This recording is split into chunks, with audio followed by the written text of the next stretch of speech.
Alright, in this tutorial we're going to learn how to create a custom field. To begin, we click the Field Manager menu item, and then we click the Add a Field link. Now the first step is to select the field type. Choices are text, boolean, list, file, or number. And for this tutorial we'll create a text field. So we select text from the drop down and click next. Now we need to give the field a name. So let's say we want to create a field to identify a landmark near one of our dealers. So let's just call the field landmark.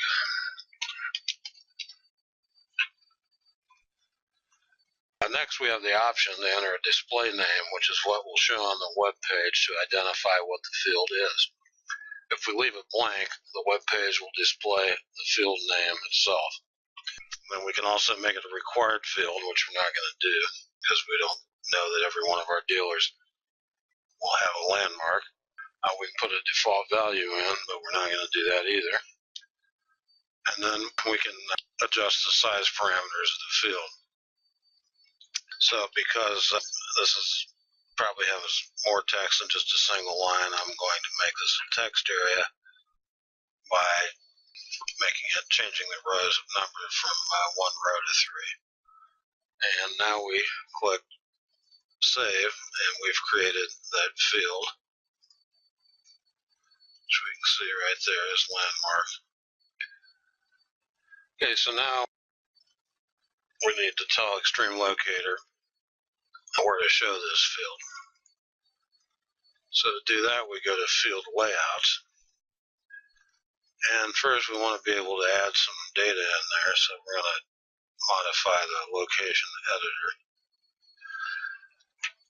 And now we see here that our landmark field has been created, but it's not been selected yet. So we're going to click on it to highlight it. We're going to add it over here.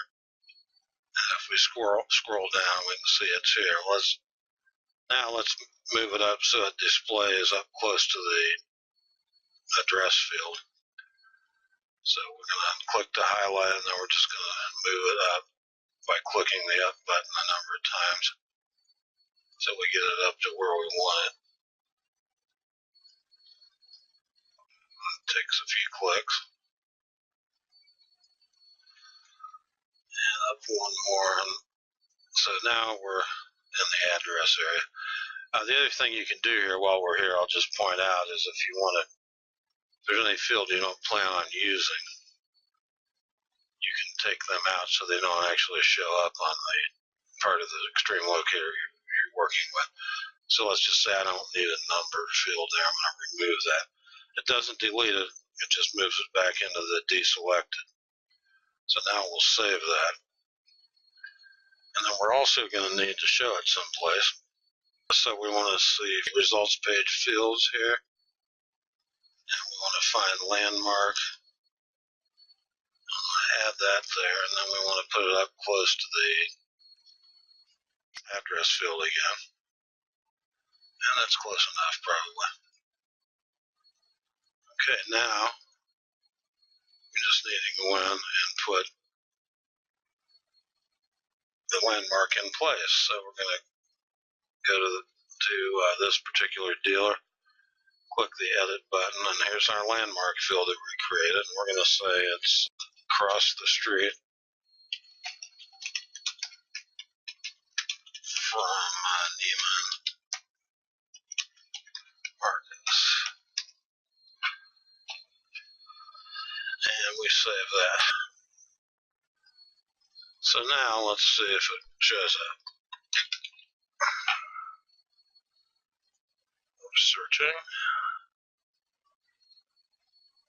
And now we have Chica's Boutique on Rodeo Drive, the address, and the landmark. It says it's across the street from Neiman Marcus. So that's how you create a custom field in Xtreme Locator.